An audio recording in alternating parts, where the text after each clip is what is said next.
যাদের শীত কিংবা বর্ষা শুরু হতে না হতেই হুটহাট করে ঠান্ডা লেগে যায়, যার ফলে প্রচুর কাশি, সর্দি, মাথা ব্যথা, গলা ব্যথা লেগেই থাকে, তারা যদি এই রেমেডিটা ফলো করো তবে আমি 100% গ্যারান্টি দিচ্ছি এই সমস্যা তোমাদের দূর হবেই। সো হাই, আমি সুস্মিতা আর আমার চ্যানেলের নতুন আরও একটি ব্লগে সবাইকে স্বাগত। এই ভিডিওটা যদি একটু হলেও হেল্পফুল বলে মনে হয় তবে একটা লাইক এবং কমেন্ট করে দিও, আর যদি ভালো লাগে তবে শেয়ার এবং সাবস্ক্রাইব করে দিও। তো চলো মূল ভিডিওটা শুরু করি। আমি যে রেমেডিটা তৈরি করব তার নাম হচ্ছে কাড়া। আর এই কাড়া তৈরি করতে যা যা ইনগ্রিডিয়েন্টসের প্রয়োজন হয় সব নিয়েছি লাল বাসক পাতা 3টি। আর এই বাসক পাতা 2 রকমের হয়, লাল এবং সবুজ।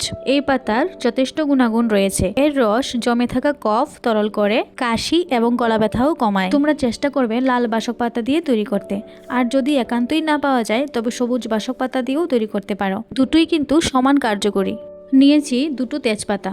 এই পাতা সর্দি কাশিতে বুকে জমাট বাঁধা ভাব দূর করে, গলা ব্যথা কমায় এবং স্লেমা পরিষ্কার করে। ঠান্ডা লাগার কারণে যদি শ্বাসনালীতে কোনো ইনফেকশন হয়ে থাকে তাহলে সেটাও কমাতে হেল্প করে এই পাতা।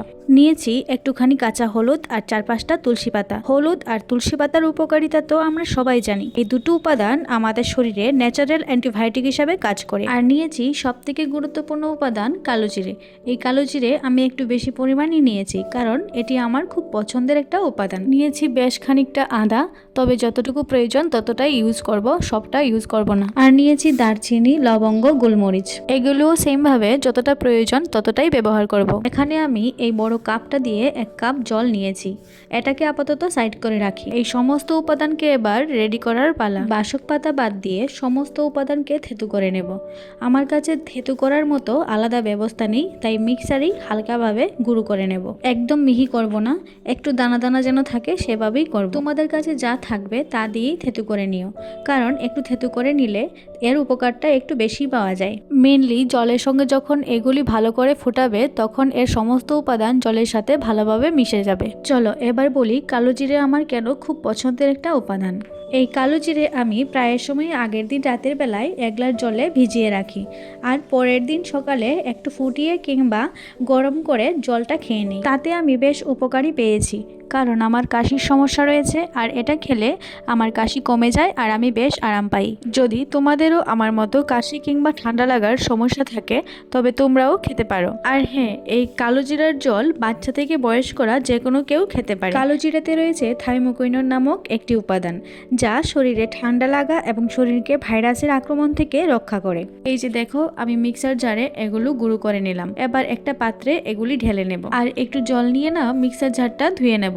তারপর ওই জলটা না ফেলে ওই পাত্রটাতে ঢেলে দেব। এবার ওই 1 কাপ জল যে সাইড করে রেখেছিলাম ওই জলটা তার মধ্যে দিয়ে দেব। ভয় পাওয়ার কিছু নেই, এই জলটা ফুটে 1/2 কাপে পরিণত হবে। এখন দেব আমি বাসক পাতাগুলি, আর ওই পাতাগুলি একটু ছিঁড়ে ছিঁড়ে দেব। এখন আমি গ্যাসে আগুন জ্বালিয়ে এই পাত্রটাকে বসিয়ে দেব, আর এই কাড়াটা আমি 10 থেকে 15 মিনিট ফুটিয়ে নেব, যতক্ষণ না এই জলটা শুকিয়ে 1/2 কাপে হয়ে যাচ্ছে।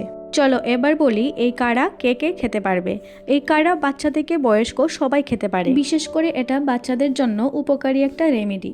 সিজন চেঞ্জের কারণে বাচ্চাদের বেশি বেশি ঠান্ডা লাগে আর বারবার ডক্টরের কাছে যেতে হয়। এই রেমেডিটা যদি প্রতিদিন অল্প করে খাওয়ানো যায় বা খাওয়া যায় তাহলে ঠান্ডা লাগার সমস্যা অনেকটাই পরিমাণে কমে যাবে। এটা কিন্তু আমি প্রায় সময়ই ঘরে বানাই আর আমরা খাওয়ার চেষ্টাও করি।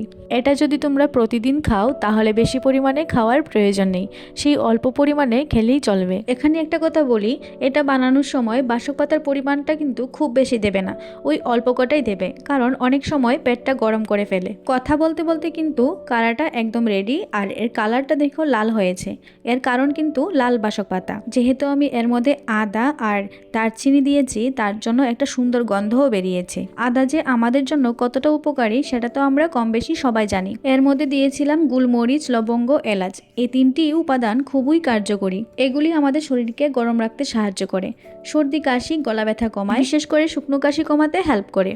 এটাকে আমি ভালো করে ছেঁকে নিয়েছি, 1 ফোঁটাও নষ্ট করব না। আসলে এই রেমেডিটা এতটাই কার্যকরী যে বলে বোঝানো যাবে না। যারা বানাওনি তারা একবার হলেও বানিয়ে দেখো, আর যারা বানিয়েছো তারা তো নিশ্চয়ই জানো কতটা উপকারী। এই রেমেডিটা কিন্তু এখনো রেডি হয়নি, এর মধ্যে আরও একটা বিশেষ উপাদান মেশানোর বাকি আছে। হ্যাঁ, তোমরা ঠিকই ধরেছো, এর মধ্যে মেশাবো মধু। মধু সম্পর্কে আর কি বলবো, সর্দি কাশিতে গলার খুসখুসে ভাব দূর করে, কফ কমাতে সাহায্য করে, গলা শান্ত রাখতে সাহায্য করে মধু। শরীরের রোগ প্রতিরোধ ক্ষমতা বাড়াতে কমাতেও সাহায্য করে।